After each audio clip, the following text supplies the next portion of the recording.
Hujambo na karibu mwanagenzi au mwanafunzi katika kipindi ukipendacho, kipindi cha uhondo wa fasihi, lugha na isimu jamii. Ni kipindi ambacho kwacho mtazamaji twaletea ama huwa twaletea kila kasikiani kila siku kwa minajili tu ya kukuelimisha ili uweze kuyafahamu mambo mengi yanayohusiana na lugha hii takrima kwayo tamrini Kiswahili. Basi kipindi ambacho kwacho mwalitewa naye Kubasu Wanyonyi, mwalimu aliyebobea katika lugha nyenzi tasnia Kiswahili. Natumai popote pale ulipo ngarange ya mvule kwangu mie mzima hadidi ja kitawi cha Mkarara. Nashukuru dayani kwa kuninenesha na kunipa siha anwai. Basi karibu tena katika kipindi cha uhondo wa fasihi, lugha na isimu jamii, ambayo kwayo bila shaka hatuna budi kuangazia nini? Hatuna budi kuangazia fani katika methali. Tutaka tuangazie fani katika nini? Katika methali, mtazamaji ambaye sasa hivi yafanya nini? Wanitazama. Natumai umekwisha jitayarisha ipasavyo. Una kibago chako, aliye na kibago bila shaka, aliye na kigoda natumai umekwisha kichukua kigoda chako, ukaketi kitako na utayari kusikiliza pamoja na kutazama. Basi mtazamaji, kumbuka fika kuwa tuangazia fani katika methali.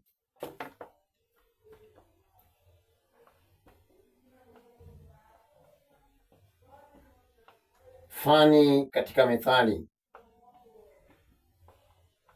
Basi tunapozungumzia kuhusu fani katika methali, tuna fani ama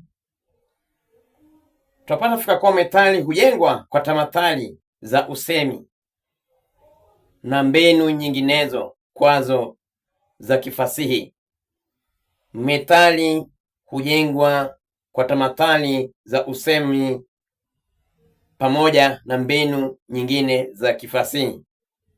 Basi hizo mbinu ndizo kwazo tutaka tuangazie zile mbinu, baadhi ya mbinu ambazo kwazo hutumika katika kujenga nini? Katika kujenga methali. Maana tuwadokezea fika kuwa methali hujengwa kwa tamathali za usemi. Kando na tamathali za usemi, bila shaka pia tuwapata fika kuwa methali pia hujengwa kwa mbinu nyinginezo kwanza za kifasihi, kando na tamathali za usemi ambayo kwayo ni mbinu za kifasihi. Mtazamaji ambaye sasa hivi wanatazama, na kabla tuangazie fani kwazo ama fani katika methali, mwanzo nataka niweze kuwafafanulia ama niwaelezee maana halisi ya neno methali. Maana hatuwezi tukaangazia fani iwapo hatuelewi maana mahususi ya methali. Methali ni nini, mtazamaji ambaye sasa hivi wanitazama?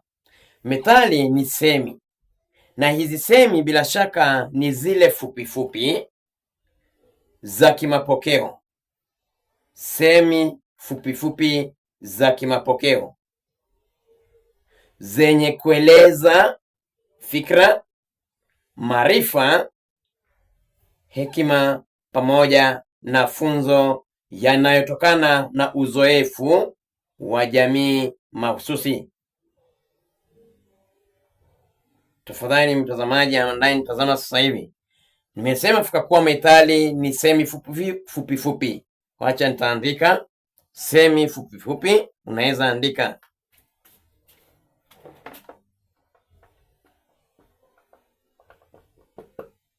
ni semi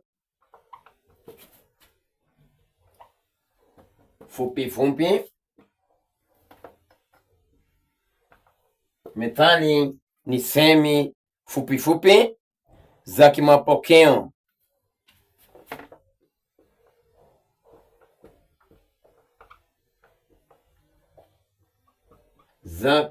mtazamaji, zenye nini? Zenye kueleza fikra au maarifa. zenye kueleza fikra, maarifa. Watu waweza sema fikra au maarifa, hekima na mafunzo yanayotokana na uzoefu. Hekima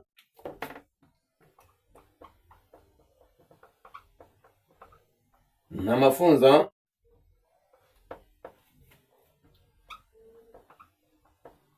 yanayotokana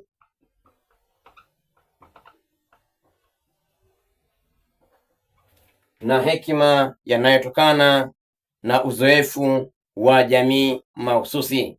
Uzoefu wa jamii mahususi.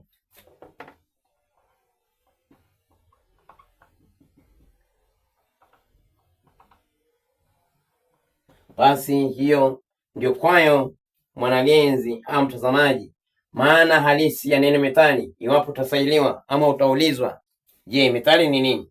Methali ni semi fupifupi za kimapokeo zenye kueleza fikra, maarifa, hekima pamoja na funzo yanayotokana na uzoefu wa jamii mahususi.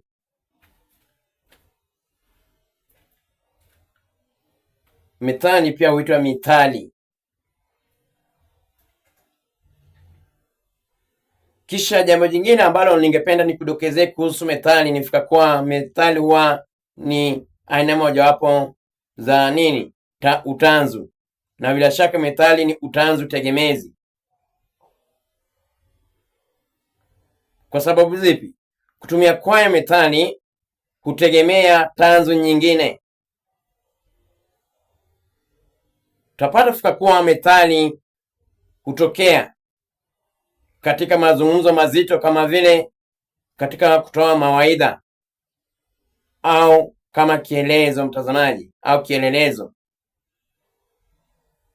na kifupisho cha hadithi.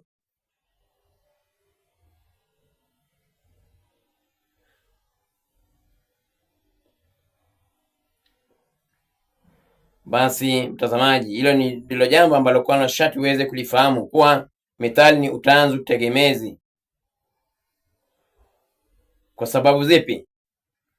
Kutumika kwaye mtazamaji hutegemea tanzu nyinginezo ama nyingine, na mara kwa mara tutapata fika kwa methali hutokea katika mazungumzo mazito, kama vile katika kutoa mawaidha au kama kielelezo. Mara nyingi methali hutumika kwa njia aina ainati. Methali yaweza tumika kutoa maelezo mtazamaji. Methali yaweza tumika kufanya nini? Kutoa mafundisho. Kuna methali zinazofundisha, zinazoonya mtazamaji, methali zinazohimiza. Basi methali hutumika kwa njia, katika njia mbalimbali.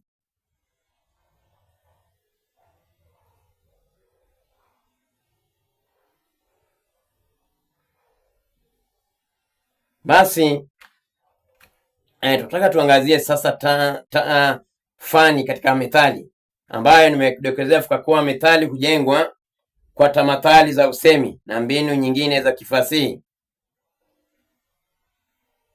na baadhi ya hizo mbinu ndizo kwazo tutaka tuangazie sasa hivi. Tutaanza na mbinu inayofahamika kama sitiari. Tuna mbinu nyingi kwazo mtazamaji. Tuna sitiari, tuna takriri, tuna tashbihi, tuna taswira, tuna kweli kinzani, tuna chuku mtazamaji, tanakali za sauti na mbinu nyingine nyingi kwazo takrima mtazamaji, kama vile mbinu ya uhuishi mtazamaji. Tuna tashira au ishara, dhihaka, balaha, tanakuzi, kinaya na nyingine nyingi kwazo mtazamaji, au nyinginezo kwazo nyingi.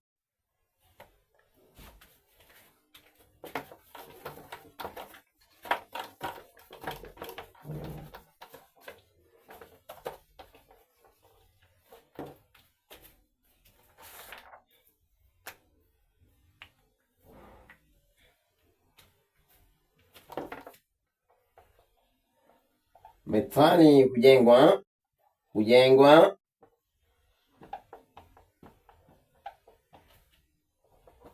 kwa tamathali. Methali hujengwa kwa tamathali za usemi na mbinu nyingine za kifasihi.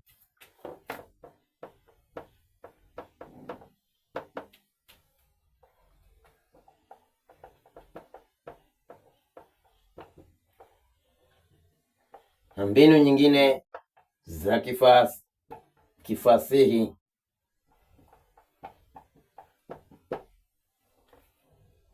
Basi mbinu hizo ni pamoja na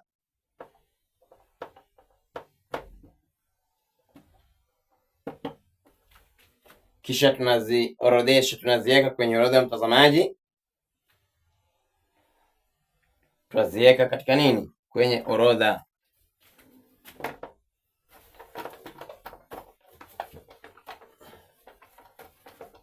Hatuna budi kuanza na mbinu inayofahamika kama nini? Sitiari. Tutaanza na sitiari. Tuna sitiari. Wacha niziorodheshe kwa mwanzo. Katika mbinu tuna sitiari. Mbinu ya kwanza sitiari. Tuna mbinu ya kinaya. Tuna mbinu ya tashhisi.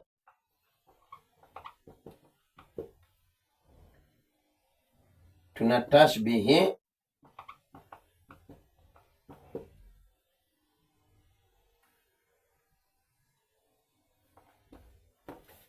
Kisha kana na tashbihi tuna takriri.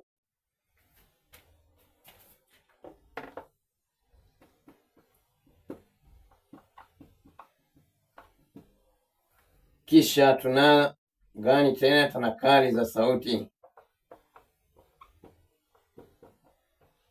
Tanakali za sauti.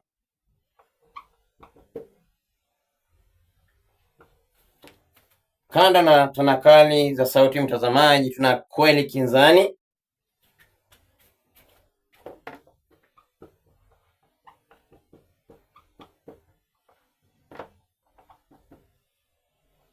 Kisha tuna mbinu ya taswira. Natumai taswira. Tuna balagha.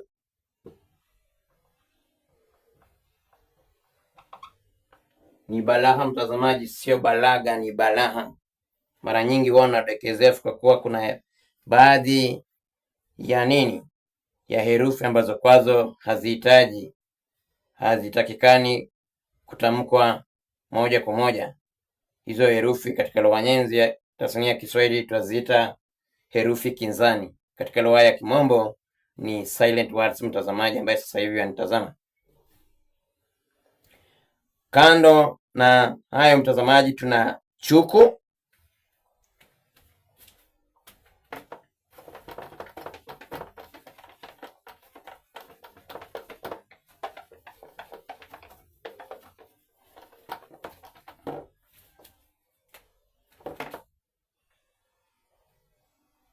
Tuna chuku mtazamaji. Kando na chuku, tanakuzi. Kisha kando na tanakuzi mtazamaji, tuna gani tena?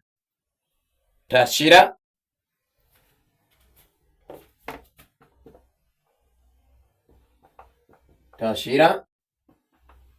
Kisha tuna dhihaka na nyingine nyingi kwazo ambazo labda sijataja mtazamaji ambaye sasa hivi wanitazama.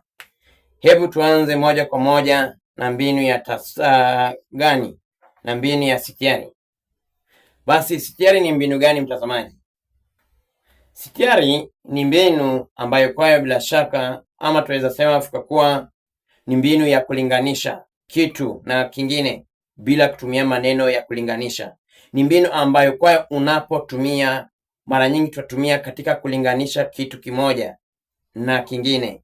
Na katika kulinganisha kwayo mtazamaji, vilinganishi havihitajiki ama viungania havihitajiki mtazamaji, huhitaji maneno ya kulinganisha pale. Sitiari ni tofauti na tashbihi tafadhali.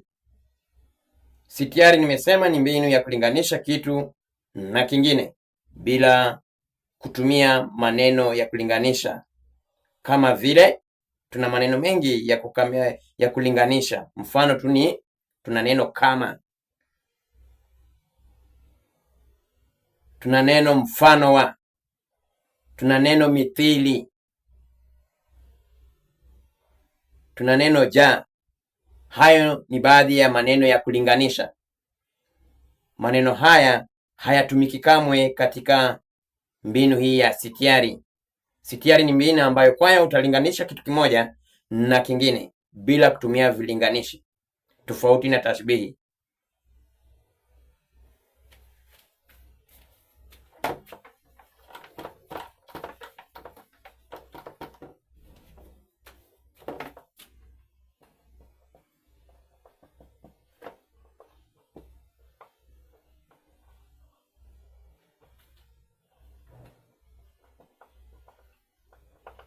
Ni mbinu ya kulinganisha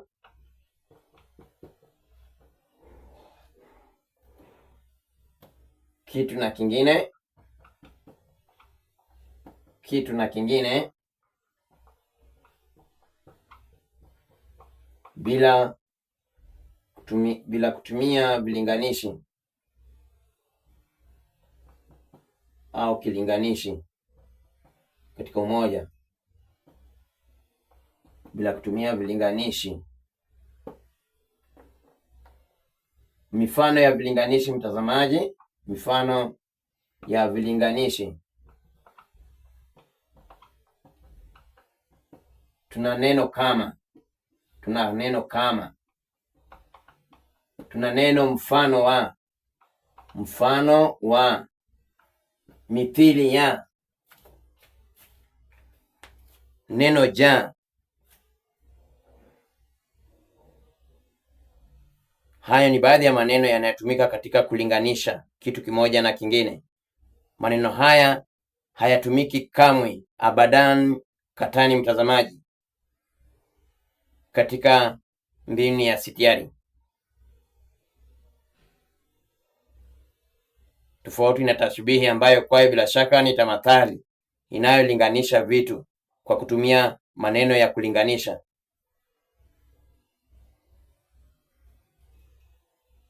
Katika tashbihi utatumia maneno ya kulinganisha, lakini sitiari haitajiki kamwe, abadan katani.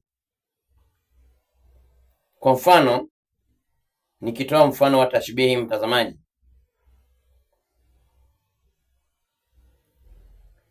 Onyango ni mrefu kama mlingoti. Basi hapa unajaribu kulinganisha ule urefu wa Onyango na urefu ule wa mti. Onyango ni mrefu kama mlingoti. Kunradhi mtazamaji, walinganisha urefu kwayo wa Onyango na ule wa mlingoti. Jinsi tunavyofahamu mlingoti huwa mrefu sana, ule mara nyingi tutatumia katika kupandisha na kuteremisha bendera, huwa mrefu sana.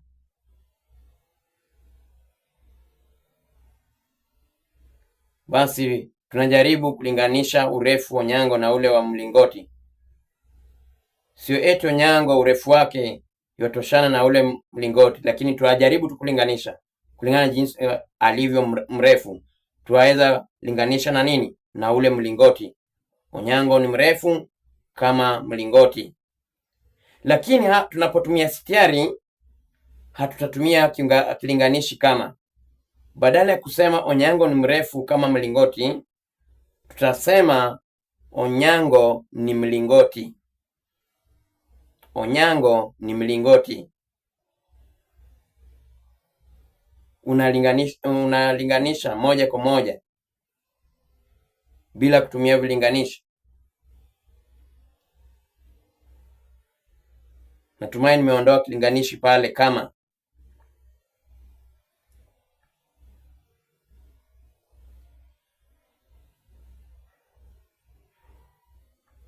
Basi natumai umekwisha nielewa.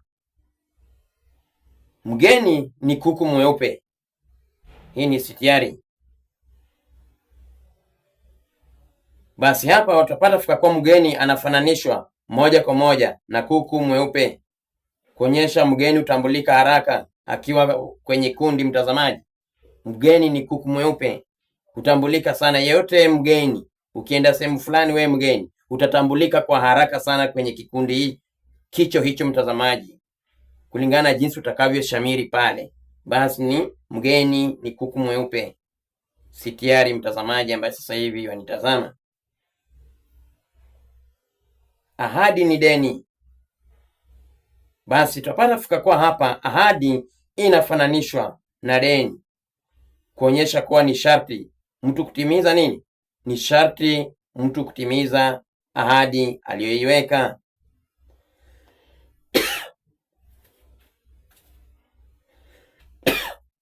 Kuradhi. Haya basi, tutataka tutoe mfano. Natumai umekwisha andika maana halisi.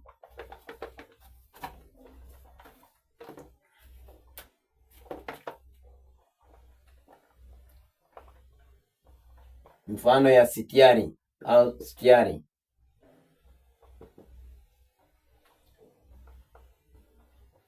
Mgeni ni kuku mweupe.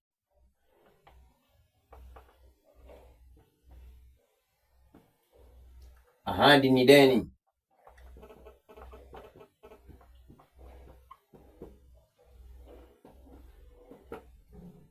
Onyango ni mlingoti.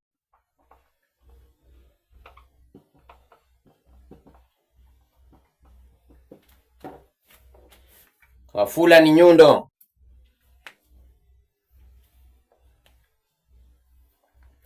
Kando na sitiari, tuna mbinu nyingine kwayo takrima mtazamaji, mbinu ya taswira. Taswira ni mbinu ipi mtazamaji?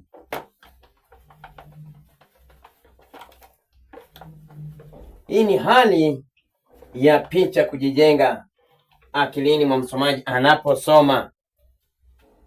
Picha zinazojengeka akilini mwa mtu baada ya kusoma au baada ya kutazama au baada ya kusikia maelezo fulani. Wapata fika kwa mtazamaji, baada ya kusoma labda hadithi fulani, kuna ile picha ambayo inajijenga akilini mwako.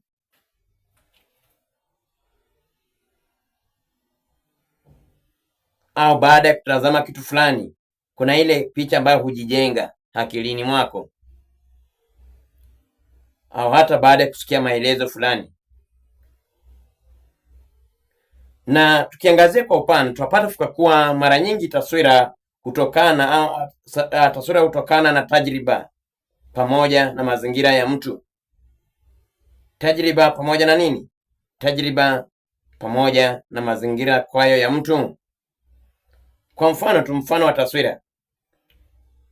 Mti mkuu ukiigwa, wana wa ndege huyumba. Mti mkuu ukigwa, wana wa ndege huyumba.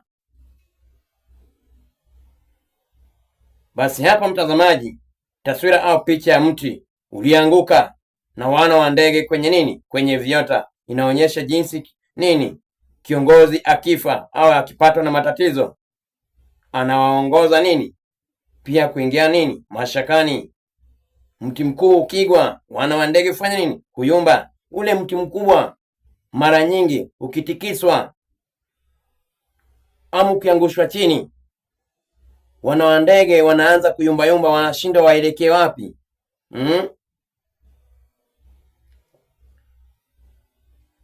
Basi kuna ile picha ambayo unaiona jinsi wana wa ndege wanavyoyumbayumba, na jinsi pia mtu wenyewe huo mkuu ulivyofanya nini mtazamaji? Ulivyokigwa mtazamaji. Na baada katika kukigwa mtazamaji, ukawa sasa wana wa ndege wale waliopo pale mtini wanaanza kuyumbayumba. Kuna picha ambaye takuja tamulini au akilini mwako mtazamaji ambaye sasa hivi wanitazama.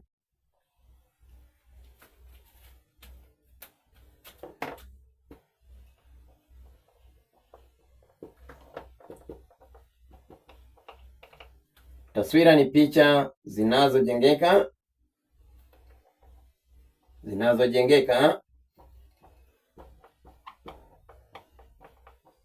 akilini baada ya kusoma, kutazama au hata kusikia. Maelezo fulani. Taswira: mti mkuu ukiigwa, wana wa ndege huyumba. Mfano mwingine tu, mpanda ngazi ama mpanda farasi. Mpanda farasi wawili hupasuka msamba. Basi hapa kuonyesha taswira ya mtu apandaye farasi wawili na kuathirika vibaya. Inajitokeza mtazamaji ambaye sasa hivi wanitazama. Mpanda farasi wawili hupasuka msamba.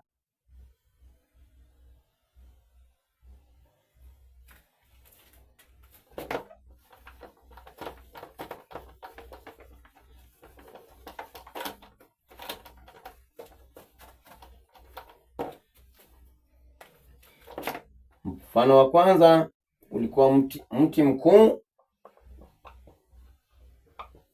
ukiigwa,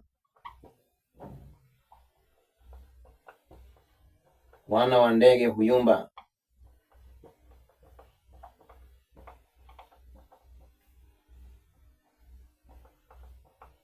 Mpanda farasi wawili pasuka msamba.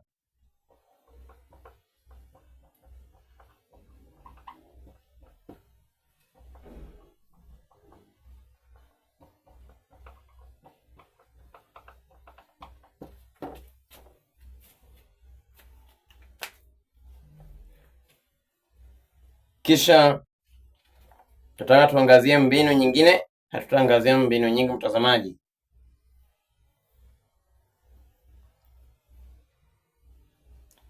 Tuna mbinu ya tashhisi. Mbinu hii bila shaka pia huitwa mbinu ya uhaishaji. Mbinu ya uhaishaji au tashhisi.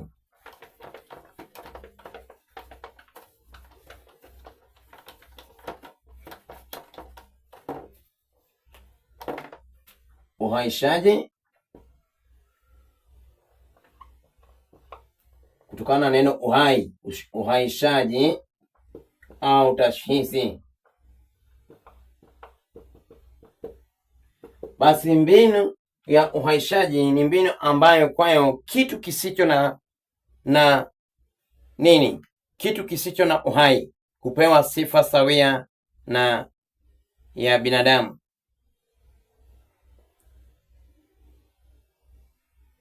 Mbinu ya kukipa kitu sifa za kibinadamu au kitu kisicho uhai kupewa sifa za kitu kilicho uhai ama kilicho hai, mtazamaji ambaye sasa hivi wanitazama.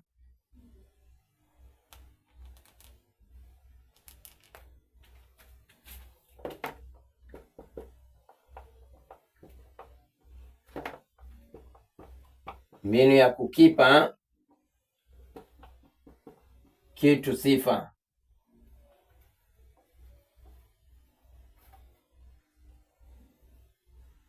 Ama kitu kisicho na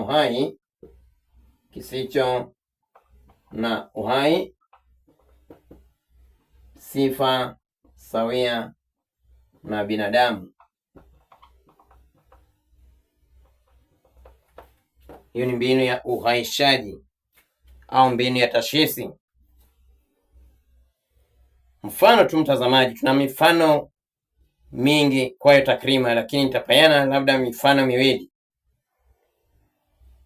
Adhabu ya kaburi haijuaye ni maiti. Adhabu ya kaburi haijuaye ni maiti. Kumbuka mtazamaji, hapa miti bila shaka amepewa uwezo wa binadamu aliye na hai kufahamu nini? Kufahamu mambo. Adhabu ya kaburi ajuaye ni nini? Sasa unashindwa. Kaburi ana uwezo wa kufahamu mambo. Eti adhabu ya kaburi, ajuaye ni nini? Ni maiti. Ama hapa tunazungumzia kuhusu maiti Adhabu ya kaburi, ajuaye ni maiti.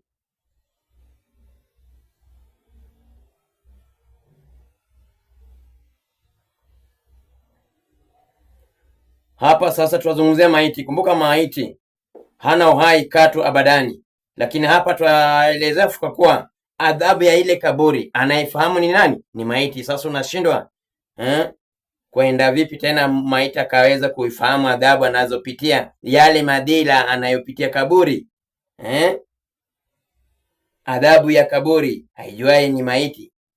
Ni jambo ambalo kwalo linashangaza sana. Mfano mwingine, nilipokuwa nikijitoma darasani, huyu sasa ni kwa mwanafunzi. Nilipokuwa nikijitoma darasani, mlango uliweza ghafla binvu, mlango uliweza kunibana. Nikautazama nao ukanitazama. Nilipokuwa nikijitoma darasani, ghafla binvu, mlango uliweza kunibana. Nikautazama kwa ghadhabu, nao pia ukanitazama kwa ghadhabu. Sasa mtazamaji, hapo unashindwa sasa, mlango unaweza ukautazama wewe Basi hapa mlango unapewa sifa sawia na binadamu. Kwa alipokuwa akiingia mle darasani, ghafla binvu nini, akabanwa na mlango. Mtazamaji, ni jambo lililompeleka kwa na ghadhabu, sihaba. Akautazama huo mlango, nao mlango wenyewe pia ukamtazama.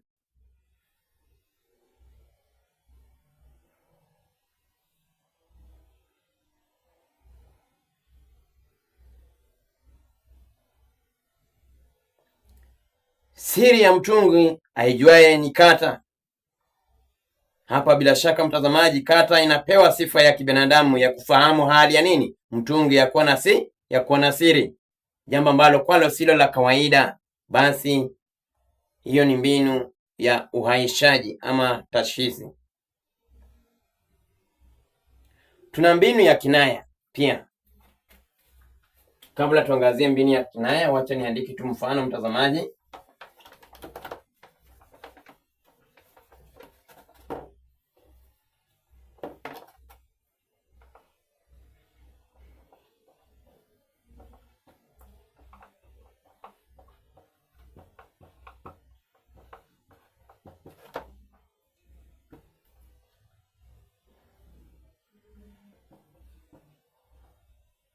Ajuaye ni maiti.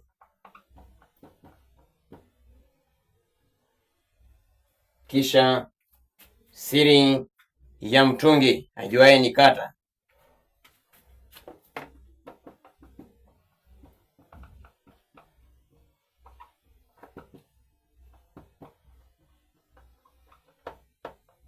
Ni kata. Niliwadokezea kwa kuwa kata ni kifaa kilichotengenezwa kwa kizio cha nazi. Kifaa hiki hutumika katika kunywea maji. Kumbuka nikiwadokezea kwa kuwa kata ni neno lililo na maana zaidi ya moja, lakini hapa kata tunayozungumzia ni ile kifaa, kile kifaa kinachotumika katika kunywea maji, ndio kwa tunazungumzia hapa. Maana kata ni neno lililo na maana zaidi ya moja, ni kitawe. Kumbuka vitawe ni maneno yaliyo na maana zaidi ya moja. Neno moja huwa na maana zaidi ya moja mtazamaji. Mfano mojawapo ni hiyo kata. Maana nyingine niliweza kudokezea kwa kuwa ni kifaa kinachotumika aina kwa ya kitambaa au majani ambayo mtu huchukua na kuvingirisha. Baada ya kuvingirisha mtazamaji, huweka kichwani pake kabla ya nini? Kabla ya kuweka chochote kile atakachotumia kubebea maji. Inaweza kuwa ni mtungi au ndoo. Mwanadada unapoenda mtoni, umebeba ndoo. Haya mara nyingi yanatokea kule mashinani au kijijini. Basi ukaamua kwa sababu wabeba ndoo ama mtungi hutaki kichwa chako kifanye nini, kiumie. Basi ukasema, ukaamua kubeba kitambaa fulani ama aina fulani ya nguo fulani. Hiyo nguo bila shaka unaenda unaivingirisha, kisha unaweka kichwani pako kabla ya kutia ule mtungi uliobeba ama ndoo ama chochote kile ambacho kwa ulikuwa umekibeba, ili usikubane kichwa, mtazamaji. Hiyo ni kata. Vile vile niliweza kudokezea kwa kuwa kata pia ni aina ya bendeji inayofungwa au inayofungiwa mtoto mvulana baada ya kupashwa tohara. Mtoto mvulana akikwisha pashwa tohara, yani ametahiriwa, kuna bendeji ambayo bila shaka hufungiwa katika hiyo sehemu iliyo na kidonda, mtazamaji. Hicho kitambaa ama hiyo bendeji bila shaka pia tuwaita kata. Pia hali ya kutenganisha kitu mtazamaji, kwa kutumia kisu ama kitu chenye makali, kata. Basi ni neno lililo na maana zaidi ya moja. Pia ni eneo dogo, mtazamaji, kata, yani zone or zonal, mtazamaji.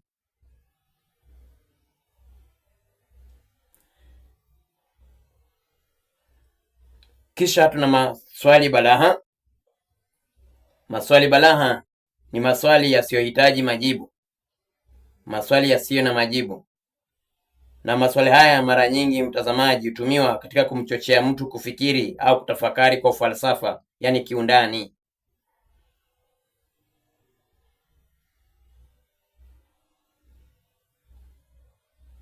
Maswali balaha, maswali yasiyo na majibu.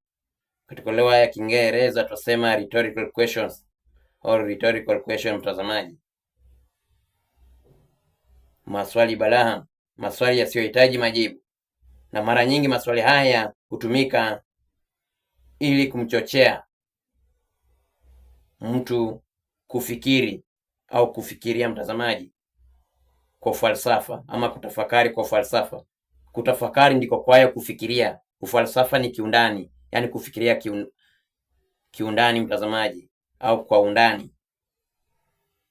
Mfano tu, wasikia mtu akikusaili ama akikuuliza vipi, pilipili usioila ya kuashiani, pilipili usioila ya kuashiani, pilipili usioila ya kuashiani ama pilipili usioila ya kuashiani nini, mtazamaji? Unashindwa swali kama hilo, utalijibu vipi? Ni swali ambalo lisilo na majibu.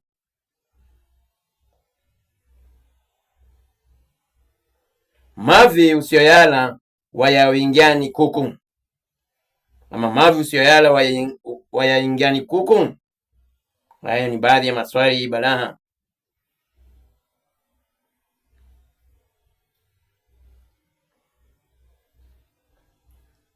Tuna mbinu ya kinaya ambayo bila shaka ndio mbinu ilifaa tuangazie kisha tukamilishe kipindi. Kinaya ni kinyume cha matarajio. Kitendo kinyume na matarajio. Kitendo kinatokea kinyume na jinsi ambavyo kwavyo ulikuwa unafikiri, mtazamaji. Kinaya, kitendo kinyume na matarajio.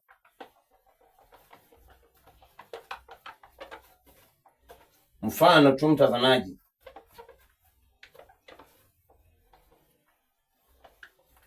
wewe ni mwanafunzi.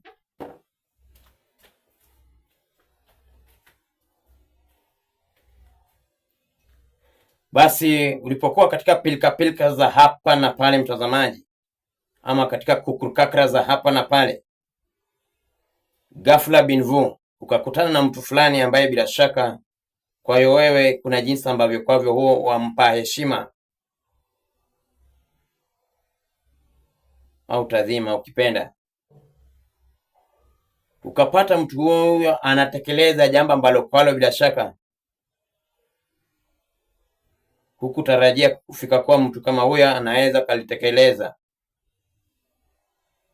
Kwa mfano tu, mara nyingi wanapenda kupeana wanafunzi mule darasani.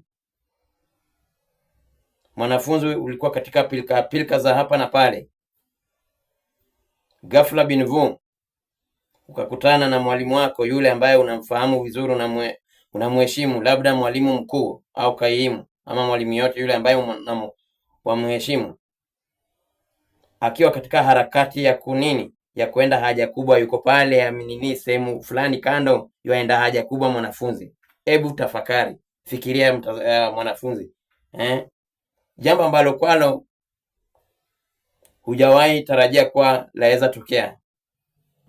Mwalimu wako, labda mwalimu mkuu, tuache hao walimu wengine sasa, mwalimu mkuu, mwanafunzi, ulikuwa katika pilka za hapa na pale, ukakutana naye mwalimu ghafla binvu, pasipo na matarajio, bila kutarajia mtazamaji.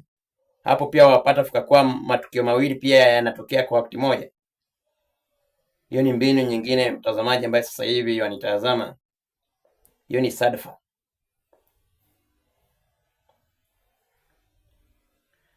Basi katika hali hiyo ukampata mwalimu wako, mwalimu mkuu pale,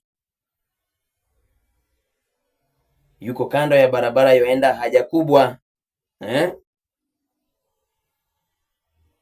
wakati mwingine hata huenda ukatoka mbio mwanafunzi ambaye sasa hivi. Basi hiyo ni mbinu ya kinaya. Sijasema jambo kama hilo utokea ama limewahi tokea, mtazamaji. Najaribu kupeana mfano ili uweze kuifahamu kile ambacho kwacho na kudokezea kuhusiana na mbinu kwayo ya kinaya, kitendo kinyume na matarajio.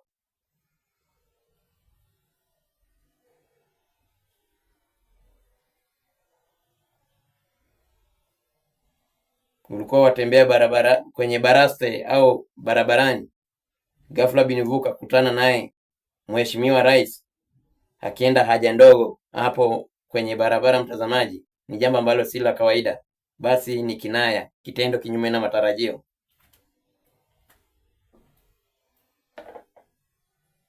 Tuna mbinu nyinginezo nyingi kwazo ambazo kwazo bila shaka tutaweza kuangazia katika kipindi kijacho. Tuna mbinu kama vile tanakuzi inayotumia maneno au kauli gani zinazopingana.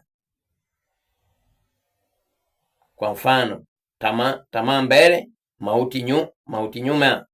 Mpanda ngazi hufanya nini? Kushuka. Hizo ni mbinu za tanakuzi. Hiyo ni mbinu mojawapo ya tanakuzi, mbinu inayotumia maneno au kauli zinazopingana. Tamaa mbele, mauti wapi? Mauti nyuma. Au mpanda ngazi hushuka, na mbinu nyinginezo ambazo kwazo tutaweza kuangazia. Basi mie mwanagenzi ama yote yule ambaye alikuwa yanitazama, nashukuru sana kwa kuitia ama kwa kuitikia wito wangu. Chambilecho tu wahedi waliokulikuntu. Wahedi ni wahenga, mtazamaji. Kukulikuntu ni kunena. Chambilecho wahenga walionena, ama chambilecho wahedi waliokulikuntu. Kubali wito ila kataa uitwalo iwapo halina maslani nawe.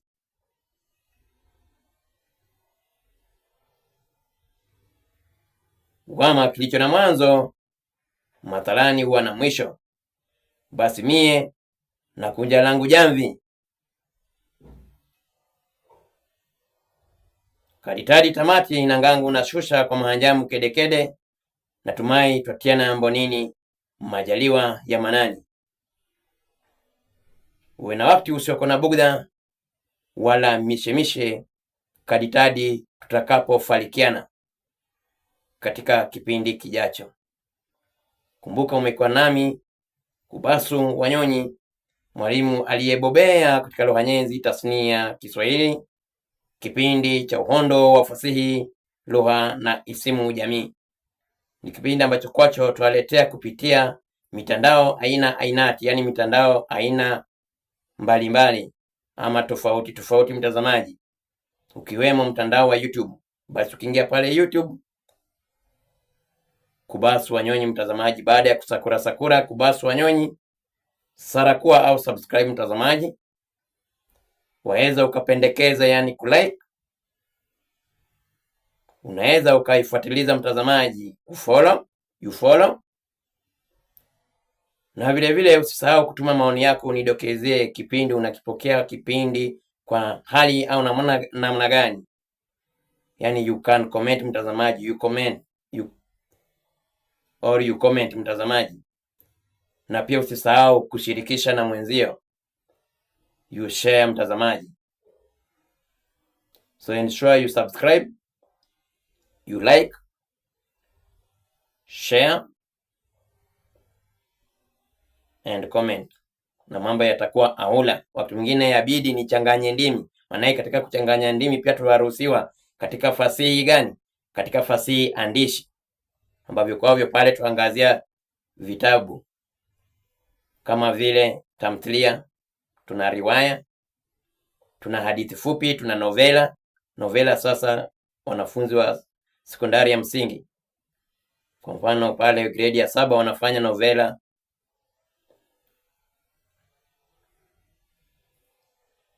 Grade ya 8 wanafanya tamthilia. Novela ni Mshale wa Matumaini na Mji wa Matarajio. Hivyo ni vitabu ambavyo wanafunzi wa grade ya 7 wanaangazia. Tuna tamthilia pale Wema Hauozi, ambao wanafunzi wa grade ya 8 pia wanaangazia pale, kitabu ambacho kimeangaziwa kwa upana naye mwandishi anayefahamika kama Timothy M. Arege. Grade ya 9 tuna pale gani? Hodi Mashairi ama Diwani ya Mashairi. Diwani ni kitabu kilichobeba mkusanyiko wa mashairi kwa pamoja, kimebeba tu mashairi pekee. Basi tuna pale malenga kama vile tunaye Timothy M. Arege, Joseph S. Kiponda na Mwala M. Nyanje. Hivyo ni vitabu vya sekondari ya msingi. Tuna vitabu vya shule ya upili ambavyo pia tunachambua kupitia hiki kipindi mtazamaji. Natumai hivi majuzi tuliweza kuangazia Nguu za Jadi,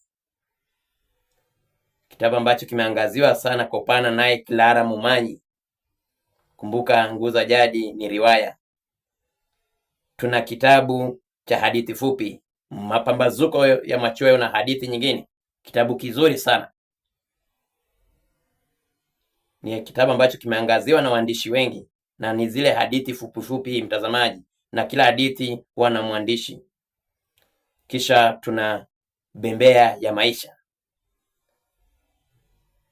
naye Timothy M. Arege. Hiyo ni tamthilia mtazamaji. Hivyo ni vitabu vya fasihi andishi. Basi vitabu hivyo pia tunavichambua. Kumbuka leo tulikuwa tuwafanya uchambuzi wa fasihi simulizi. Basi sitaki nikuchoshe na mengi. Dayani mwenye kujalia jala zake, mabruki akijalia tutafarikiana au tutapatana au tutakutana katika kipindi kingine kijacho. Wassalam.